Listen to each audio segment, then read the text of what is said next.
Welcome to DubLife Diaries, the podcast where passion meets the open road. I'm Joe Person, your host, and also a lifelong dubber. Buckle up, because this ride is just beginning. This podcast is sponsored by Volksmania magazine. Good times, great cars, awesome Volksmaniacs. Visit Volksmania.com to learn more about this class-leading VW magazine. All right, welcome back to DubLife Diaries, the podcast where the air-cooled stories just continue to flow. Today we've got a guest who's not just wrenching on classics, but also wrenching on hearts, too. He's the face behind VW Jawbreaker, a YouTube channel with more than 16,000 subscribers that's turning everyday garage time into a movement of generosity, community, and pure VW love. Now, he says he's not an expert, but he's built a tribe of people who probably say otherwise. Gary Miller, welcome to DubLife Diaries. Thank you, sir. I appreciate it, man. What's up, my friend? Good afternoon. Good to have you on. Before we get kicked off, I always like to tip my hat to my sponsors. I like to thank Volksmania magazine. I feel these are the flyest VW magazines on the face of the planet. Not just an awesome staff, but these guys are just great, and the quality of the magazine's also there. If you're in the U.S. and you subscribe, make sure to use DubLife 10 at checkout. That's DUBLIFE, the number 10, to get 10% off your subscription. Also, shout out to Salty Dub, from the beach to the bay. Salty Dub is all things VW events and swag. Make sure you check those guys out, www.saltydub.com. Same discount code, DubLife10. If you use it, you'll get 10% off. This is for merch only. Lastly, before I get into you, Gary, before we get things kicking, I just want to ask the community for a little bit of help. Obviously, I'm new. The podcast is relatively new. You know, I'm all about the community, but I need a little bit of support because I'm trying to grow the social medias and the YouTubes and all that stuff. And if you know or listen to the podcast for any reason, spread out just a little bit and go look for all my socials. I'm on like LinkedIn and YouTube and, Instagram and Facebook and just all of those, and like the page or follow the page or subscribe to the page if it's YouTube or just whatever. Just help me grow this thing. Guys, the VW community is why I do this. We are all in this together. That's all I have to say there. I'll shut my mouth now and get it back to my main focus, which is you. So back to you, sir. All right, let's start at the beginning. I want to know what got Gary Miller hooked on Volkswagens in the first place. Wow. That's going back far. That's going back real far, and I'll try to make it short and sweet. You know, Joe, when you're a kid, you're very impressionable. And the next door neighbor had a friend of his named Bruce. Well, next door neighbor was at Bruce's house. They got in an argument, and next door neighbor decided to do donuts in Bruce's front yard. Dang. At like 2 a.m, right? So a couple days later, the house phone rings, and Dad answers and looks at me and goes, "Go next door, see if he's home." I come back over. I said, "No, he's not home."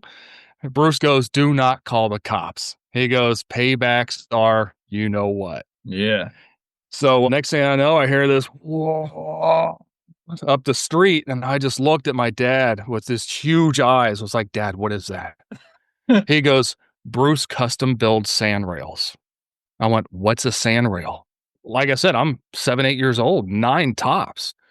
And he just pulls up in the front yard. His huge meats on the back, got to be 12-inch wide. And he just let that 4-cylinder start screaming, dumped the clutch, catwalked through the front yard, and dirt's just flown everywhere. There was like it was like a tornado. You know what I mean? Like a rooster tail comes off. Yeah, a massive rooster tail. And I'm like, What the heck? I look over and there's 2 ruts, 12 inches wide, about 4 inches deep through the next door neighbor's yard. Oh. So, fast forward a couple hours and, the neighbor comes home and he's like, "Whoa, what the heck?" And he's out in the front yard screaming. My dad walks over just smiling. And his neighbor looks at my dad and goes, "Man, I guess I deserve that one." So he, jumps on his phone, calls him, and I'm landline, cordless phone, landline. He calls him, and about 20 minutes later, Bruce comes pulling back up again, and I'm just standing there drooling over this thing. And Dad's just kind of standing next to me, looking at me like, yeah, man, this is cool.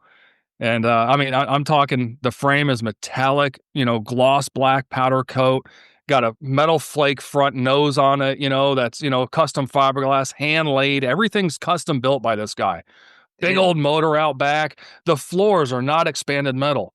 Remember the old like Chevys and stuff like that with the wood grain beds? The floorboards were actually teak and polished stainless. So it was striped. Man, it was just incredible. I kid you not. He would take it to a mud drag and win on Saturday, take it home, clean it up, and take it and go win shows on Sunday. This thing was incredible. So anyway, he noticed me just gawking over this thing like, a kid in a candy store. So he's like, oh, let me take him for a ride. My dad's like, go for it, Bruce. So he fired it up, took me down the street. I remember the rumbles and, from the big tires and the sound of the big air-cooled engine and the exhaust and the stinger. And he turned the corner and just punched it and the whole front end just comes up. He catwalks first and second gear. And I'm just, from that point on, man, the sounds, the screams, the engines. Oh, man, it was amazing. It was amazing. Me excited. I want a damn sandrail. That's what got me hooked. And the figure, I've never had a sandrail. So what was the first VW that you actually owned yourself? That wasn't until years later. I actually bought a 71 Super Beetle. And I say I bought it. It was kind of, I commandeered it out of somebody's backyard. And yeah, it never made it far from other than getting it home to the driveway. Car was so far shot, it barely ran, rusted out. Funny thing is it was my wife's first car. She drove that car in high school. Oh, wow. That's kind of cool. Yeah, it was really cool. But yeah, it fell on tough times. Kids were little and the whole 9 yards. And yeah, it just kind of sat by the wayside and then ended up selling it. My first was in high school, 96. I got a 72 standard Beetle auto clutch out of the Tyrone Mall parking lot down here in St. Pete, Florida. It was like $2,000. Oh, wow. Yeah, you don't see that anymore. This was 96. No. 96 though. You say you're not an expert, but your channel, obviously people look up to you, people trust you.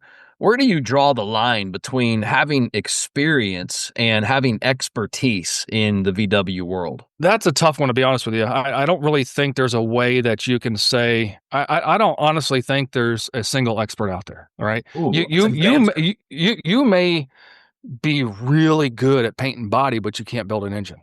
Right. You might be, the wiring genius, but you can't bolt on a fender. You know what I mean? Yeah. So, for me, I'm not an expert. I'm kind of that jack of all trades, master of none. I never claim to know everything because I don't.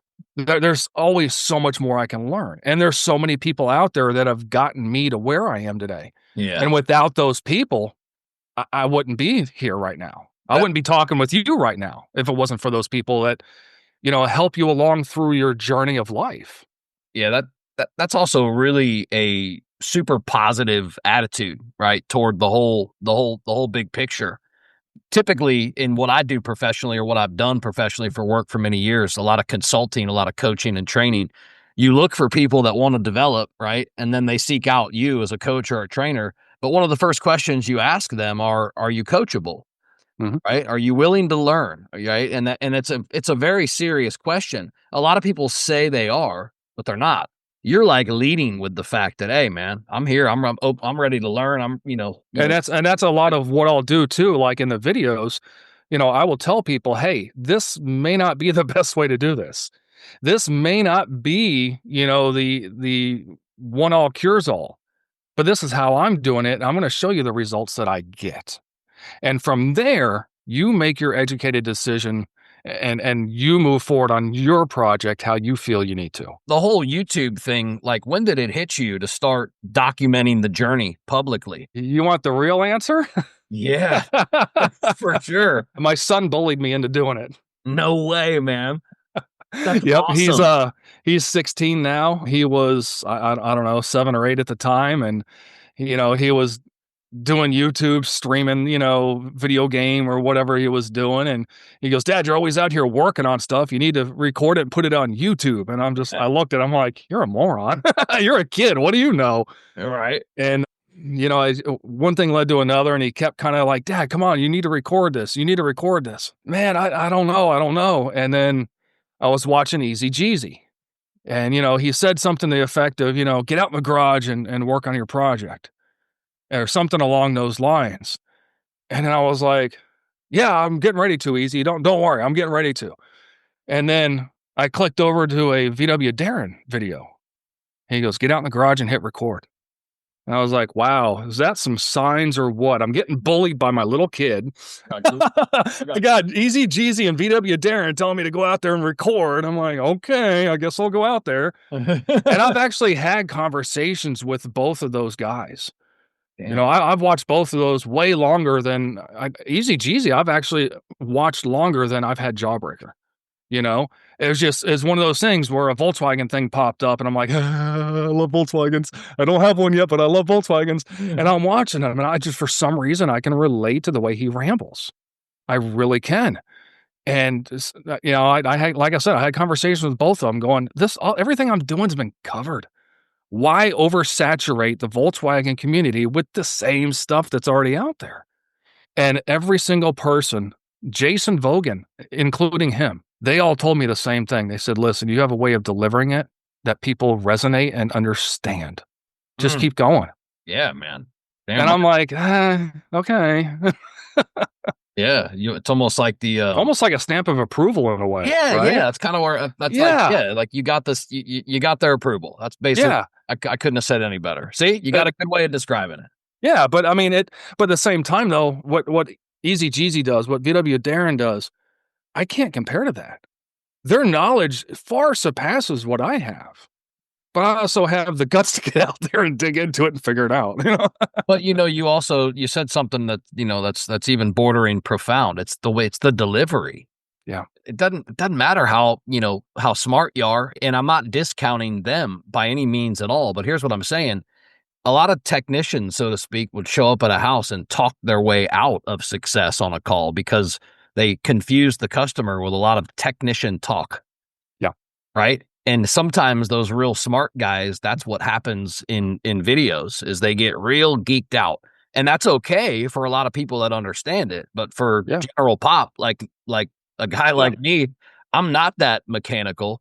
Somewhat. I can get myself in trouble for sure. But, I appreciate somebody that can communicate it well. So I get where you're coming from. And maybe that's a long years of doing my daily job where, the customer wants to know, hey, what exactly happened? Well, basically this, so a bad way to put it is you kind of got to dumb it down, right? Yeah. And not get technical. You got to just say, listen, this broke because of this. This is what I did. And now you're fixed and you're up and running. You're good to go. Let me know if you need anything else. Yeah, it's like layman's terms. Exactly. Keep it. What's that old saying? Keep it simple, stupid. That's it. Kiss them. Yeah. Kiss them. Let's kiss the whole VW community.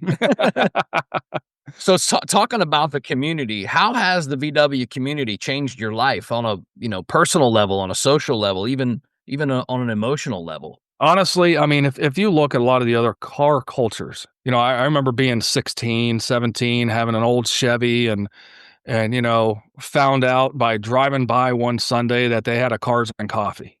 And of course, I'm 16, 17, trying to hop up an old Malibu, broke, high school, you know what I mean? I'm like, I got a racing stripe down the hood with some flat black, Krylon paint and, put some rims and tires on it and, purposely, no joke, purposely blew the V6 so I could build a V8 for it. I mean, just being a kid, right? We've all been there some way, shape, or form.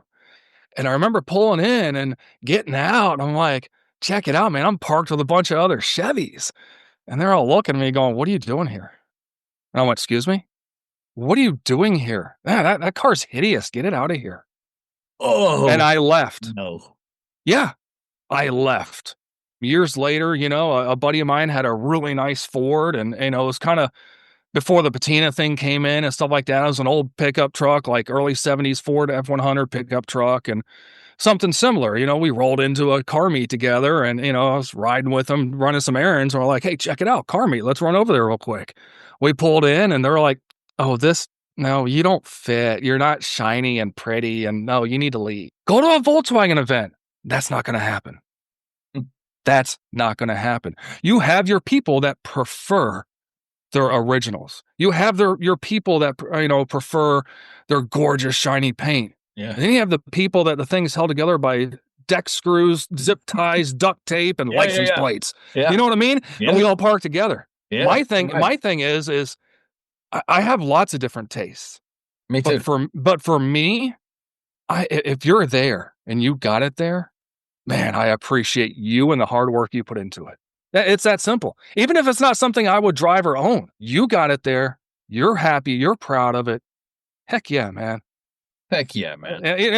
Like, let's shake hands and tell me about your car. It's not something I would own, not something I would ever buy or drive, but tell me about it. I'm interested. Sure. There's just, the culture's just totally different. People are let's say 99%, most people are pretty open-minded. Yeah. and not judgmental. You're always going to have a bad apple in any crowd. Sure. But for the most part, man, people just, they don't care. It's like, oh, it's a Volkswagen. You showed up. Welcome. You're way over there on the other coast. I don't know, before today, I didn't know you. And I don't know most of the people you probably hang out with, even though you're, in the same state as me. It's a big state though. Sure. But man, you pull up and I'm like, hey, I don't know you. Nice to meet you. Yeah. You know what I mean? Let's hang back. You thirsty? You hungry? I mean, that's what we do. We take care of our own. Yeah. And that has honestly changed my perspective on a lot of things. All right, let's talk about the brand itself. Yep. Where did the name VW Jawbreaker come from? So, Jawbreaker, that's behind you right there. That's the original Jawbreaker car. So that's how the channel got named. Well, tell me, just so anybody that can't see this, that's listening, describe the car. So it's a 73 Volkswagen Beetle, slammed on the ground, static, had a big motor at one time. The car was originally all dark blue, but it was one of those 150-footer dark blues. It wasn't a 20-footer, wasn't a 50-footer, it was a 150-footer. And there was bubble rust everywhere. So, I've never been great at, body work and all that stuff. So long story short, I started sanding the car down in those bubble rust areas so I could at least throw some Ospo or something on it to keep it from getting worse. And that's how I found out the car was originally white, then light blue, then dark blue. So, you had these 15, 18 patches all over the car where things were sanded down. Right. And a buddy of mine's like, man, just DA the thing and faux patina it. I went, oh, I'm going to make it worse than it is right now. So I did that. And then we were hanging out, in one of those typical Florida sunny afternoons when the rain hit and, the car was all flat, because I just sanded it. And the rain hit it with the sun hitting it, and it just gleamed with this gloss. And my buddy goes, dude, that looks like a Jawbreaker candy. Oh, cool, man. Dude, you just named my car. I always called it Ellie. You know what I mean? But it's like, you just gave this car some purpose. Yeah, dude. And then I started, after getting bullied into the, YouTube thing with my son and stuff, I'm like, I started Googling Jawbreaker, and I'm like, there's a lot of different meanings to this. So if I put VW in front of it, there we go. We got the brand. All right, man. So it was kind of weird how it all happened, but usually how things happen, there's usually a good story behind it. Yeah. No good story ever started with, hey, I'm going to have a salad. So you've grown this killer following, I feel like, by just having a positive attitude, by just being that guy that just, like you said, just goes out in the garage and hits record, just shows up. What's been maybe some of the most surprising reactions that you've had publicly from some of your videos or your posts? Man, I want to say it was the Lakeland VW Classic several years ago. I want to say this is probably 2019, 2020. And the channel had just really taken off from a video I had put out. And my son and I pull up, early Saturday morning and start setting up camp. And then I realized I've been standing there for 3.5 hours and the tent's still on the ground. Everybody's coming up going, "Hey, you're a jawbreaker." And I'm going, "Oh, what do I do? What do I do? What do I do?" So they would come up to me and go, "Man, we watch every video."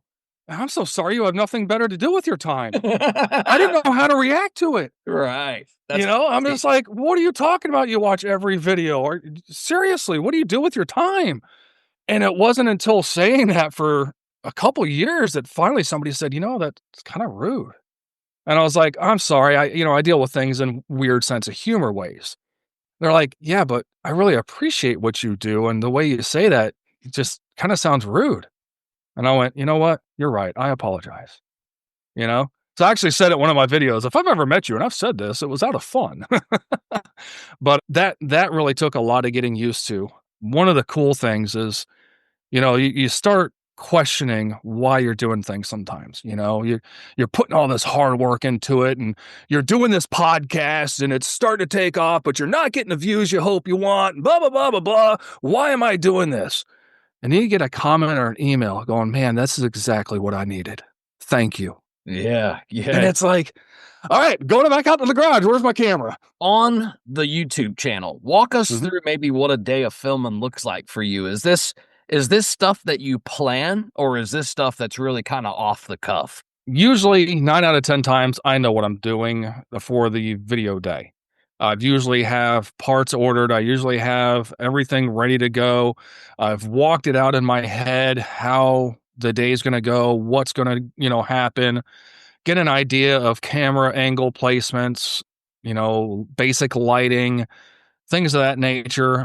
I'll even go as far as if I feel it's going to be kind of a complicated day, I'll write bullet points out and steps and actually print that out so I can, as I go through everything, scratch things off in the background. Yeah. You know what I Yep. mean? So again, that's why I said I appreciate the organization that you had for this. Well, I think any of us in this type of a production, I can say, that take it serious Yeah, are, you're going to fail a couple of times in front of the camera or whatever. It's going to make you feel like, you know what? I'm going to do this and I'm going to give myself these small little anchors so that yeah, never happens again. yeah. And I've learned the same thing in my past. I've done a lot of sales training, etc. in my past. That's really kind of been my career since like 2015 full time, Gotcha. sales training and consulting. So I've gotten decent at a delivery, decent at not really having that much of an opinion, letting the customer win. It sounds like Yeah. you might be cut from a similar cloth. Oh yeah. But yeah, man, that's cool. It's cool to hear. I'm the same way, and I'm glad you appreciate it. So Absolutely. filming, have you ever had a project that's just gone completely sideways on you? And if so, let's talk about it. What happened? What'd you do about it? Half of the 60 build.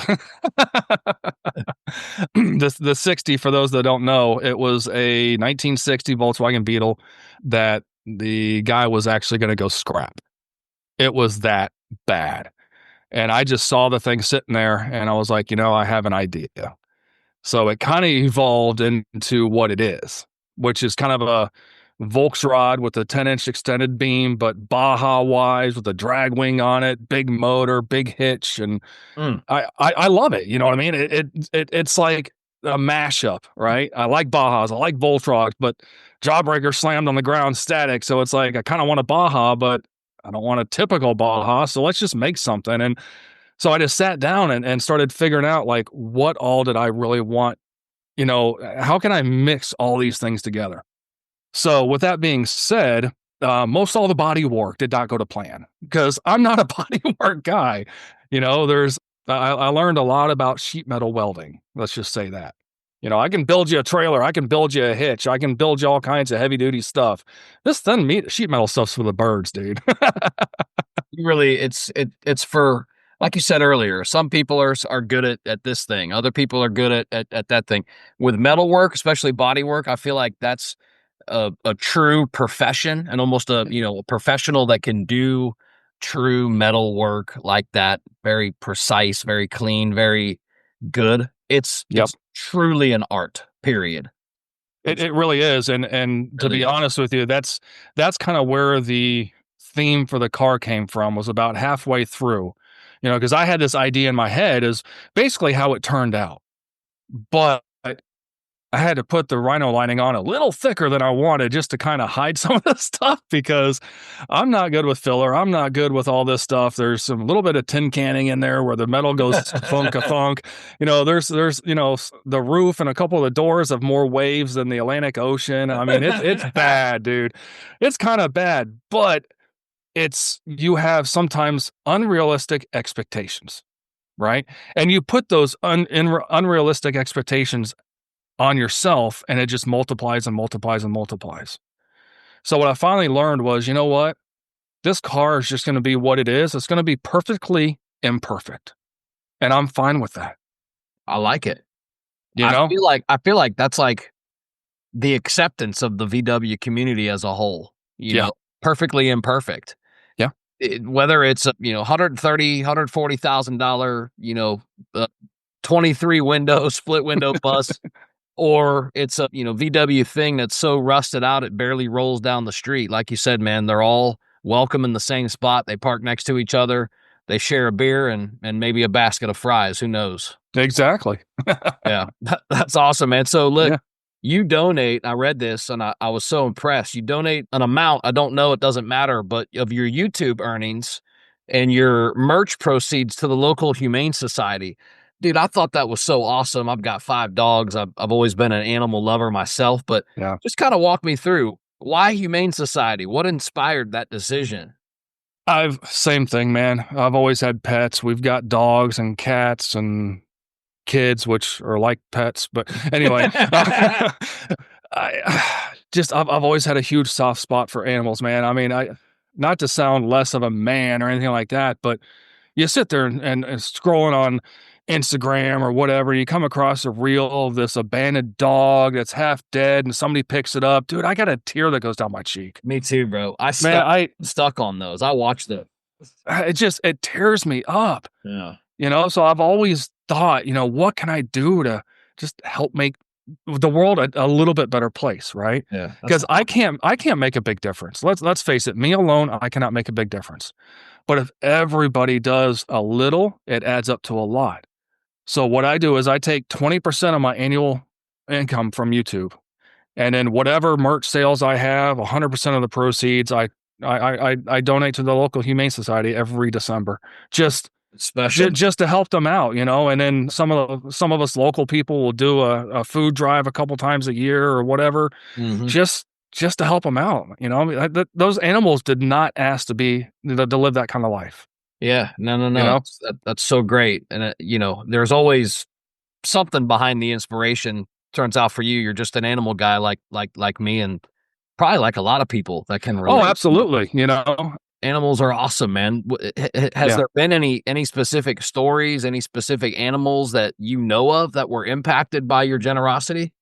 Not that I know of. Usually for the annual thing, I do it kind of, it's not anonymously, because I have to show for tax records and stuff, that I am the one making a contribution, but I do it as VW Jawbreaker. So, and I don't really leave any contact info in there. I don't want recognition for it. Yeah, that's cool. I'm just trying to do something good back to the community, and there's always so many. There's tons of charities around you, find one that speaks to your heart and move forward with it. I mean, yeah, I could have found probably one that dealt with Alzheimer's or cancers. I mean, because we all know somebody that's been through Alzheimer or cancer or whatever. But, if you really look, it's the humane societies that struggle more than any other one out there, from what I've found. Man, so that's why I just stuck it with that. So let's say that the platform continues to grow even more, more followers, more revenue essentially at the end of the year. What's the vision for how you'll give back? You just going to continue with the Humane Society, or do you have other thoughts? I don't see it getting too big, but let's just go in la la land here for a minute and say it does. I'd probably still do the same thing, Humane Society, and then if there's other local ones that city ones or whatever that are struggling, I'd just spread the wealth. I mean, do what I can for however many I can, really. Awesome there's been times too where I don't usually say anything about it because I did a video on it once a long time ago and I got so much slack for it. But I actually took and bought the parts and helped somebody fix their vehicle. Right. So I figured the money I spent over time, I would get back, in revenue. Sure. And so many people were saying that I was, trying to showboat, look at me and what I can do to help people and blah, blah. And so many people took it negatively. I actually just stopped doing it. Wow. So I figured, you know what? I'm not going to hear a dog or cat say no. No, you are absolutely not. Yeah. Yeah, that's awesome though, man. You're a special person. I want to get your opinion on something. Uh-oh. I know there's two sides to this, right? You have a lot of the purists out there, a lot of the modded, slammed, lowered, whatever, bagged, tucked, whatever. But the conversation of the purist versus the modded, and that's always kind of the debate in the community. Ever caught any flack for any of your projects? Oh yeah. Oh yeah. Like I said, that 60 car that I have, it was so far gone, dude. Heater channels, doors, front firewall, rear package tray. Dude, there was so much that was rotted out and gone on that thing. And people are saying, I can't believe you're building this. You need to put it back, keep it original. I'm like, what's hardly even original left? The windshield frame and the roof? I mean, come on. Lower quarters were gone. Everything was gone on this thing. Wow. And I got so much slack for building it the way I want to build it. And I finally just started, stopped trying to be a Mr. Nice Guy and went, I'm sorry, who's the one funding this? I'm pretty sure it's my pocket. Yeah, I'm going to build it how I want it. So what's your opinion there on the purist versus the modded? Because, it's always a conversation of the folks that think you should keep them original versus the ones that don't care. What's your take on that? Okay, for me personally, I can't have anything nice because I'll ruin it. So I'm not going to be a purist and I'm not going to have a gorgeous vehicle. Okay. I work my cars. I drive my cars. I've loaded engines in them and towed trailers and all kinds of other stuff. I work my cars because that's what I want to do with them. So from that angle, I will never be a purist and a pretty shiny car owner. However, I can say I appreciate both sides. Yeah, me too. I can say you know what I mean? Somebody comes up with a, period correct, look like it just came off the showroom floor, 63 rag top, you know what I mean? Semaphores, the whole 9 yards. I'm going to appreciate the daylights out of that car. Sure. Me too. Absolutely. Yeah. Because that's them. That's their personality. That's what they like. I'm not, who am I to say that's wrong? I don't care either way. Drive your Volkswagen. People probably know this about me, but I like to take those purist looking cars and just slam them and lower them and put big wheels on them and, just customize them. I think some of the appeal of the VW community as a whole is that we can all kind of make our own modifications and customizations to these cars. It's still a Beetle. Yeah. Right. There's thousands of different versions of that Beetle now, though, and colors. And the cool thing is for the most part, 95% of the people out there aren't going to hate you for it.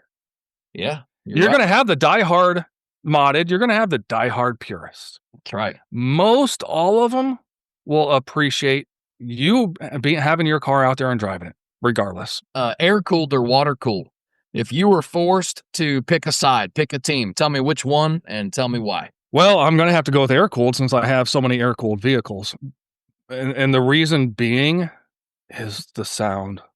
That flat 4 air-cooled engine, the sound of that engine is just, there's nothing else like it, man.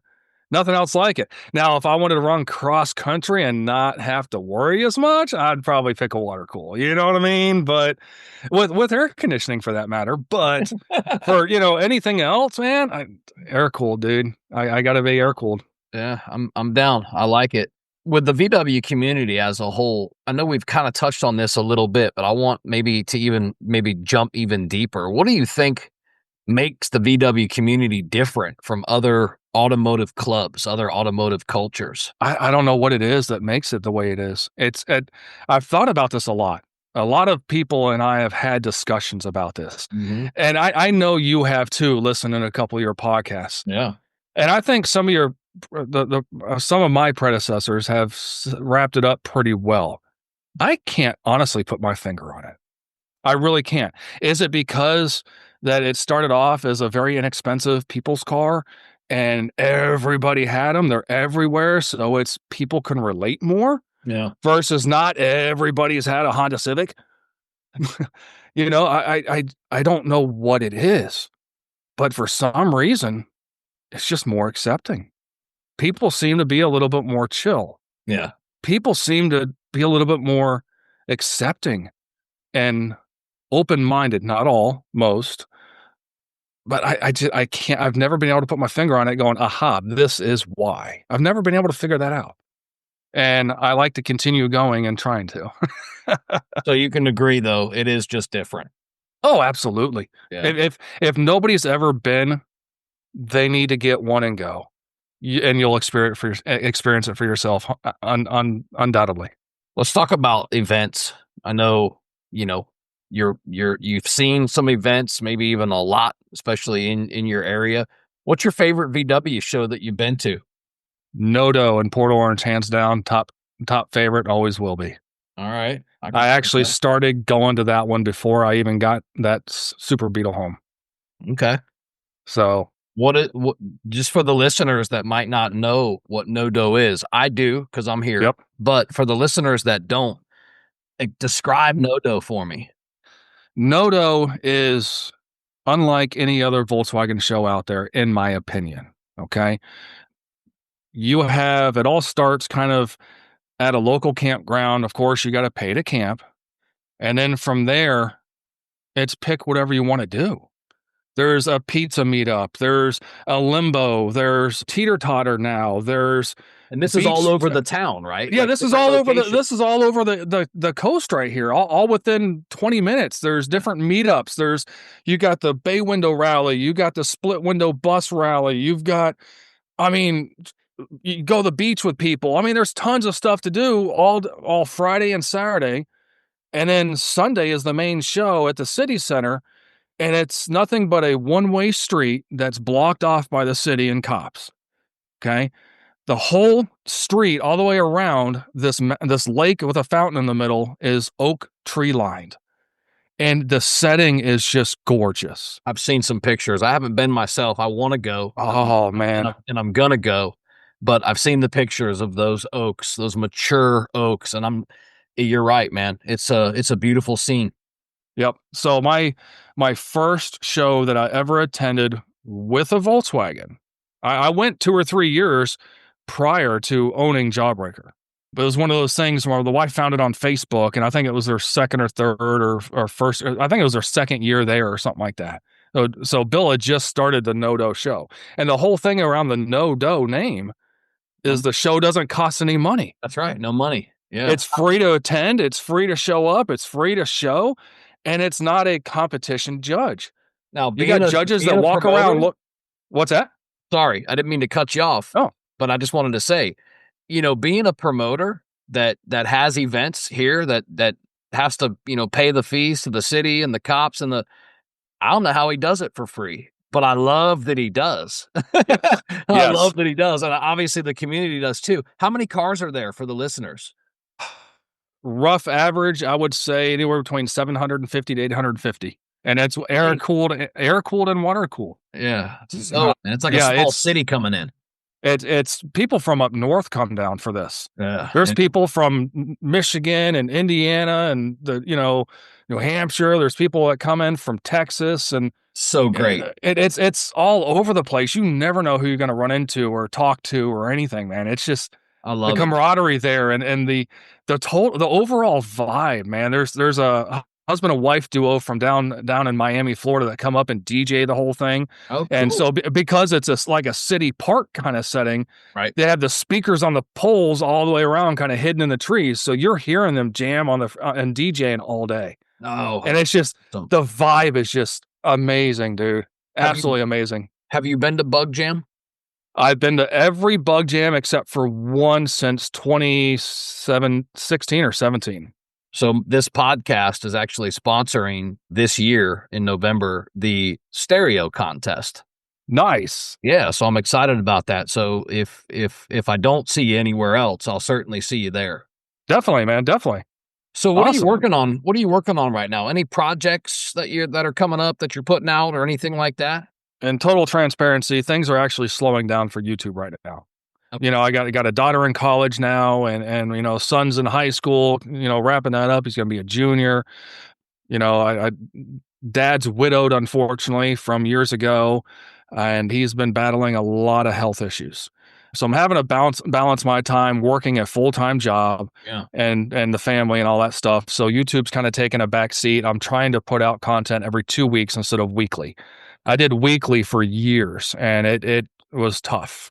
So I'm trying to do it now bi-weekly, and for the most part, I've got a '76 pop top bus that I bought back in November, December, and been doing little projects and stuff like that on it on the channel, and trying to hope inspire people to get out there and travel around and camp a little bit more. Yeah, cool, man. For So, sure.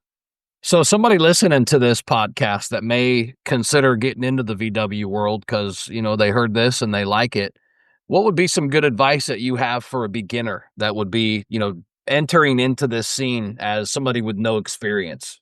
it's not your Chevy, it's not an LS, it's not a Ford. Volkswagens have their own unique thing. I would say, thank goodness for social media. You can get into some groups. You can get, there's YouTube channels out there, some that are so much better than mine, ever will be. And of course, local clubs. Find a local club. Be a part of it, immerse yourself into it, because the more you surround yourself with other like-minded people, the better off you're going to be, right? There's an old saying, or not really a saying, I don't know what it is. And I forget who said it or whatever, but it's basically, if you want to better yourself, you never want to be the smartest person in the room, Sure. right? You want to be average, or maybe even the dumbest person in the room. Surround Right. yourself with people better than yourself. But willing to learn, right? Exactly. Yeah. Open your mind, That's be right. humble, Yeah. and be willing to learn. They got books Amen. out there. If you're a book reader, read books. The How to Keep Your Volkswagen Alive is a great beginner Bible. And I call it a Bible because that's basically what it is. Well, speaking of Bible, when you go to church, they tell you to plug into the community. Yeah. Right? If you want to get the most out of the experience, plug into the community. And that's kind of what I'm getting from you is Absolutely. get plugged in to, the meets, the locals, the whole thing. And I mean, and you don't have to do it all. You don't have to go to shows and the whole 9 yards, but look at up in Pensacola, you got those guys up there that do a monthly tech session. Yeah, that's Yeah, Don and Duckman and all those guys up there that that put that on and at Don's house. That's so cool. Okay. Dude, it's amazing. He opens up a shop once a month for everybody to come in, so other people can help you keep your Volkswagen on the road. Yeah. So not to do it for you, to I help had a guy you. I had a guy on a short time ago from Colorado Springs, Grant Aslan. Okay. And same thing. He told me on the podcast that they do a monthly, like a lunch and learn, if you will. Yeah. So they just had one. He had shared the post on it. It was called Carburetors and Tacos. Nice. And they serve tacos, and they took a carburetor, they broke it down, they rebuilt it, and they reinstalled it. And for Nice. for an audience to watch, and then they had an open session at the end where you could get up out of your chair, and I looked at these pictures, and you could go and touch, you could get your hands dirty essentially. Yeah.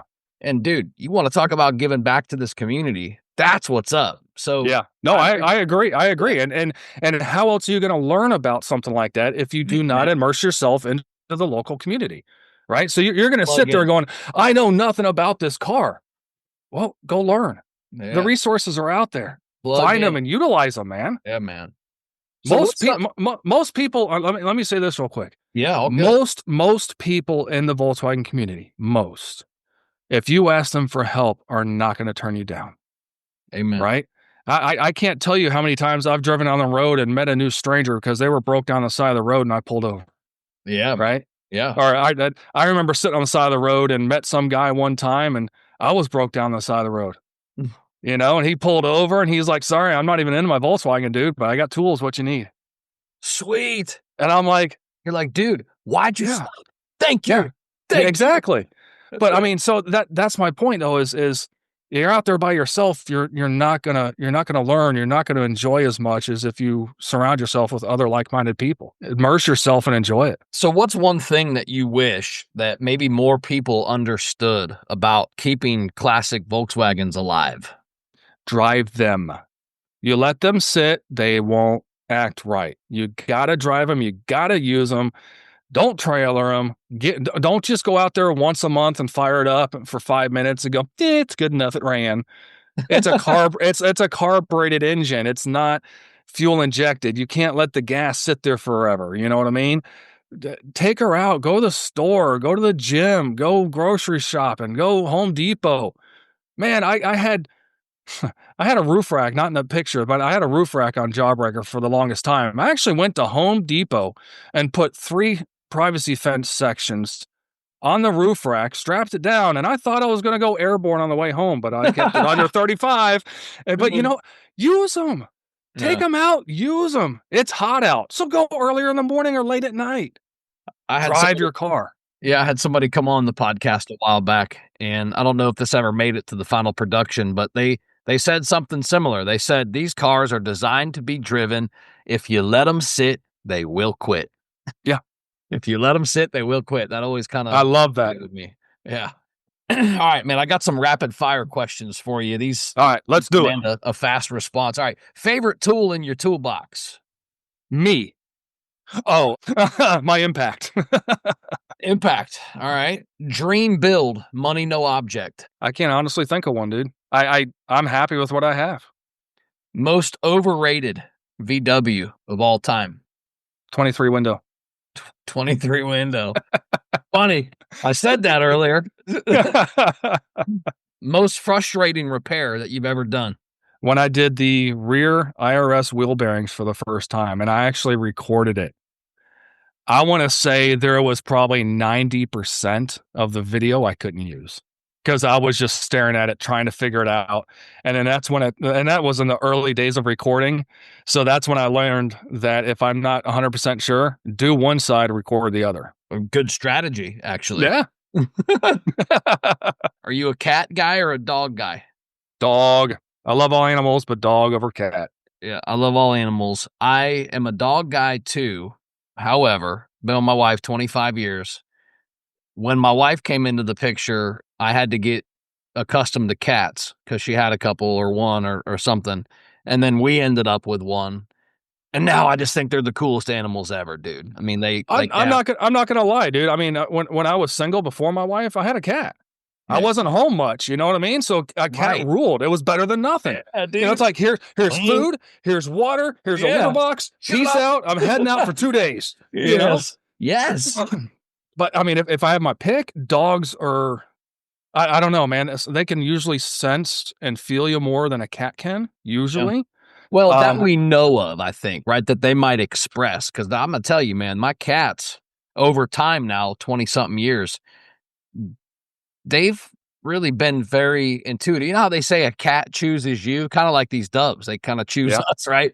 But they say a cat chooses you. I've had that happen to me in my life. I've actually had a cat run up on me in the middle of the street. I'm on my morning walk and just not leave me alone. And then I try to shush it away or whatever, and I come back the next day and it's there. 2, 3, 4 days goes by. I finally lean down and say, "Yo, dude, you coming home or what?"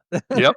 Exactly. I mean, and don't get me wrong. I mean, we've got 2 cats and a dog, and the one cat we have is Maine Coon, which is a huge cat. Yeah. He is like long hair, 25 pounds, and he thinks he's a full-size lab. Oh. He will follow you around, meow at you, jump up on you, tap you like, hello, look at me. I mean, I come home from work and he'll sit over in the corner and wait for the dog to come down and then come up to me and be like, yo, it's my turn now. So, I mean, I'm not against cats. We have 2 cats. I love them both. I'm just, I feel you. Yeah. I've always been more of a dog person than a cat person. Me too. I can train my dog. Again, my cat doesn't sit, shake. No. Right. It doesn't leave it. It doesn't stay. Nothing. Right. A cat's going to do what it wants, which is part of the cool part. It is. I agree. If a music or song has to be on while you're working out in the garage, who you listening to? See, that's the problem. I record, so there is no music, which Oh. sucks. Well, what if you were not recording and you were just wrenching? See, that all depends on the mood then. Is it classic rock? Is it more heavy rock? Is it metal? Is it country? Is Okay. it some man's older got some R&B? diversity. Yeah, Okay. is it some, reggae Sweat. maybe? I mean, it's like, hey, what's the mood today? What's striking me? That's what plays. Okay, I can take that. All right. Yeah. Bucket list road trip. Time and money didn't matter? Correct. Dude, I would travel anywhere and everywhere. I'd never stop. I would never stop, dude. I'd head out west. I'd head to Canada. I'd hit to Alaska. I'd probably put it on a ship and go over to Europe or something, man. I'd travel anywhere and everywhere I could. I honestly would. But if money and time is an object, then it's going to be wherever I can go. You're going to Nodo. We know that. Going to Nodo and Bug Jam. Yeah. I'll see you there for sure. Yeah, man. If VW had a personality by itself, what would it be like? How would you describe it? It'd be one quirky, redheaded step kid, black sheep of the family. It just all depends on the. I mean, all right. Have you ever seen that post where it's like, it's got the guy from The Office sitting there and he's like, "It's fixed. I love this thing. What's that noise? I hate this thing." Right. So, what mood are we talking about here? There's different stages. Man, tell me how people can find you if they want to look up the YouTube channel. If you have any shout outs that you want to give or anything, good. Yeah, now's a good time. Yeah, man. You can find pretty much everything on VWJawbreaker.com. I've got a website sitting there. I need to update it more. PSA, I'm sorry about that. It's been a while. But, I mean, the merch links are there. Some build links are there. Donation links, PayPal for stickers, things of that nature. You can find VW Jawbreaker on Instagram and YouTube. And shout out wise, man. Shout out to you for taking the time to do this, to organize stuff like this, man. I mean, thank you, bro. How else are we supposed to get to know one another and spread the love and passion that we have if it's not for people like you doing this? And that's a wrap for this episode of DubLife Diaries. Thanks for riding along with us and diving into these incredible stories of the people and the dubs that drive their dreams. If you love today's episode, don't forget to subscribe or hit that follow button so you never miss an adventure. Do you have a story to tell or know somebody else who's living the dub life? Awesome! Reach out to us. You can find us on all socials at DubLife Diaries or shoot me an email. I'm not hard to find. DubLifeDiaries@gmail.com. Until next time, keep the engines humming and the wheels turning and always follow the road that inspires you. This is Joe Person. I'm signing off. I'll catch you on the next ride.